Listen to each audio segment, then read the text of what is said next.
Okay दोस्तों, एक बार फिर आपका स्वागत है और आप देख रहे हैं सिंह क्लासेस फॉर मैथमेटिक्स। मैं उपेंद्र आपका स्वागत करता हूं। अभी हम डिस्कस करने वाले हैं क्वेश्चन नंबर 5। इससे पिछले वीडियो में हमने क्वेश्चन नंबर 3 डिस्कस किया था और अभी हम क्वेश्चन नंबर 5 डिस्कस करेंगे, क्योंकि क्वेश्चन नंबर 4 हम इसलिए डिस्कस नहीं कर रहे हैं कि क्वेश्चन नंबर 4 जो है वो क्वेश्चन नंबर 3 के जैसा है, वही सम ऑफ 2 डिजिट्स और जो भी 2 डिजिट्स नंबर है। तो मैं उम्मीद करता हूं कि शायद आप लोग करेंगे, लेकिन अगर आपको जरूरत है तो आप कमेंट बॉक्स में हमें कमेंट कीजिएगा, तो हम आपको उसका वीडियोस भी बना के दे देंगे। ठीक है, तो पहले हम क्वेश्चन को समझते हैं और फिर उसके बाद हम सॉल्यूशन को शुरुआत करेंगे। तो क्वेश्चन क्या है कि सोबूस mother's present age is 6 times सोबूस प्रेजेंट एज। यानी यहाँ पे दो लोग हैं, एक सोबू और उसके मदर्स। तो सोबू की जो मदर है उनकी एज सोबू के एज से 6 टाइम्स बोल रहे हैं, है ना। सोबूस मदर्स प्रेजेंट एज, सोबू की मदर की एज 6 टाइम है सोबूस प्रेजेंट एज, यानी सोबू की प्रेजेंट एज से। ठीक, जैसे मान लो आपकी उम्र अगर 10 साल है तो आपकी मदर की उम्र कितनी हो जाएगी? 6 टाइम्स, यानी 10 इंटू 6 60 ईयर। समझ गए? यानी कि आपकी उम्र 10 साल है तो आपकी मदर की एज 60 ईयर, तभी तो 10 टाइम 6 टाइम्स बोलेंगे ना। ठीक, तो इस हिसाब से फिर बोल रहे हैं कि सोबूस इज 5 ईयर फ्रॉम नाउ, है ना। 5 year from now will be. अगर आप सेंटेंस को देखेंगे तो वैसे ही समझ में आ जाएगा, लेकिन स्टूडेंट यहाँ पे बहुत कंफ्यूज हो जाता है, उसको नहीं समझ में आता 5 ईयर फ्रॉम नाउ क्या होता है।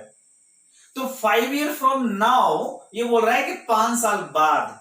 अगर फिर भी नहीं समझ आए तो सेंटेंस में क्या हेल्पिंग वर्ब यूज क्या है? विल यूज क्या है? विल का मतलब क्या है? फ्यूचर, यानी फ्यूचर एज बोल रहा है ना, तो 5 साल बाद ही तो होगा ना। अब पास्ट एज होता तो वॉज होता है यहाँ पे। तो ये जो वर्ड है ना, की वर्ड है आपके, इनको पकड़ना बहुत जरूरी है, नहीं तो आपका क्वेश्चन पूरा गलत हो जाता है, यहीं से पूरा मिस्टेक्स हो जाती है। समझ गए? तो 5 साल बाद जो सोबू का एज होगा वो जो है उसकी मम्मी का 1/3 एज होगा। ठीक है, तो दोनों का प्रेजेंट एज क्या है? तो हम दोनों का प्रेजेंट एज लेते हैं। तो क्या है? सोबूस और मदर्स, है ना, दो लोग हैं, सोबूस और उसकी मदर। तो एक का अगर हम सोबू का x लेंगे तो उसकी मदर का क्या हो जाएगा? 6x। क्यों? क्योंकि 6 टाइम्स ऑफ सोबू एज है ना, तो सोबू का अगर हमने x ईयर ले लिया उसकी मम्मी का 6x हो जाएगा। ठीक है, तो देखिए, लेट द सोबूस present is be x year and his mother's present is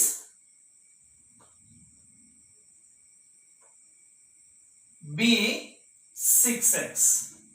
क्योंकि ये 6 टाइम बोला है ना, इसलिए हमने 6x कर दिया है। सोबू का एज जो है वो x है और उसकी मदर का एज जो है वो 6x है। ठीक है, 6 टाइम बोला है इसलिए 6। ये दोनों का हो गया प्रेजेंट एज।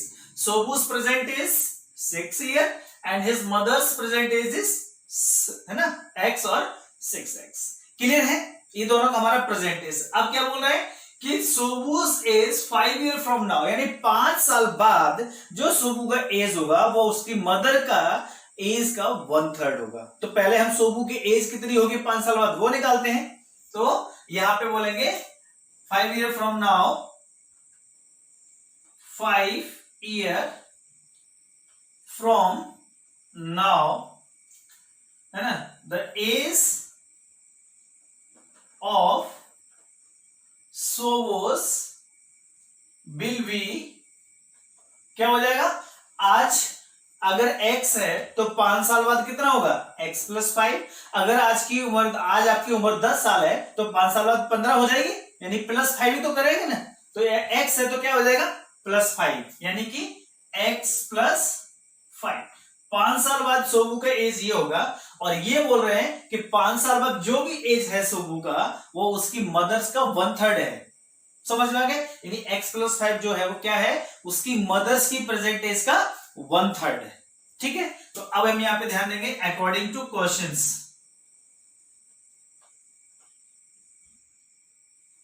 ये कंडीशंस बहुत ज्यादा जरूरी है। ये लाइन में अगर आपका सही हो गया तो ये मान के चलिए पूरा क्वेश्चन सही है। यहीं पे मिस्टेक होता है स्टूडेंट का, तो प्लीज कंसंट्रेट। तो सोबू का जो मदर एज है x+5, ये सोबू का मदर एज, सोबू का एज हो गया 5 साल बाद। ये किसके बराबर है? 1/3 है उसकी मदर्स का प्रेजेंट एज। मदर्स का प्रेजेंट एज कितना है? 1/3। ये हो गया सोबू का एज 5 साल बाद, और ये हो गया सोबू की मदर का प्रेजेंट एज। तो क्वेश्चन में क्या बोल रहे थे कि सोबूस age 5 year from now, 5 year from now यानी कि x+5 will be 1/3 of his mother's present age. 1/3 of mother's present age, of का मतलब तो मल्टीप्लाई होता है ना, तो 1/3 ऑफ मदर्स प्रेजेंट एज आ गया। ठीक है, तो इसके बाद अब हम आगे इसको सॉल्व करते हैं। ठीक, आप चाहो तो 3 और 6 को कैंसिल कर सकते हो, या फिर इस 3 का इधर मल्टीप्लाई भी कर सकते हो। बहुत सारे तरीके हैं, तो मैं इसको यहां कैंसिल कर दूंगा। 3 × 1 3, 3 × 2 6, तो ये 2x बचेगा। क्या बचेगा? 2x। ठीक है ना, तो ये 6x को हमने 3 से कैंसिल किया तो क्या बचा? 2x। तो x+5 = 2x। ठीक है, अब हम क्या करेंगे, एक तरफ वेरिएबल टर्म्स और एक तरफ कांस्टेंट टर्म्स। तो ये जो x है इसको इधर भेज देते, ज्यादा इजी पड़ेगा। x को हमने इधर भेजा तो माइनस हो जाएगा। ठीक है, तो हमारे पास क्या हो जाएगा? 5 एज इट इज, इधर 2x एज इट इज, और इधर से आ जाएगा x। ये x उधर गया तो माइनस का हो जाएगा। ठीक है, ट्रांसपोज किया ना हमने। ये 5, 2x में से 1x जाएगा तो सिंपली 1x यानी x बचेगा, तो ये आ गया x। ठीक है, अब हमें निकालना क्या है? What are their present age, यानी उन दोनों का प्रेजेंट एज क्या है। तो क्या सपोज किए थे? प्रेजेंट एज, प्रेजेंट एज सोबू का है x और उसकी मदर का है 6x। तो यहां पे लिखेंगे देयरफॉर देयर प्रेजेंट एज, तो यह आ जाएगा सोबूज एज।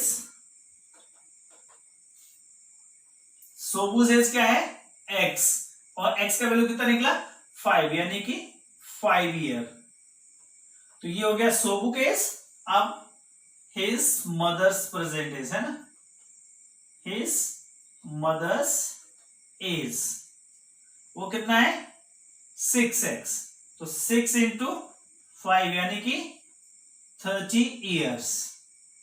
तो ये आ गया उसकी मदर का प्रेजेंट एज, और ये ऊपर आ गया सोबू का प्रेजेंट एज। तो इस तरीके से हमारा क्वेश्चंस कंप्लीट हो जाता है। ये बहुत इंपॉर्टेंट क्वेश्चंस है, आप इसको एक बार नहीं 2 बार 3 बार इस वीडियोस को बार बार देखिएगा। बहुत इंपॉर्टेंट क्वेश्चंस है एग्जाम पॉइंट ऑफ व्यू से। कोई भी टीचर हो, मैं हूं या फिर कोई और भी टीचर हो, इस टाइप के क्वेश्चंस, इस एक्सरसाइज 2.4 बहुत इंपॉर्टेंट है और आपको ये एग्जाम में मिलेगा ही मिलेगा। ठीक, और आपने अगर हमारे चैनल को सब्सक्राइब नहीं किया है तो अभी आप सब्सक्राइब कर दीजिए। Thank you.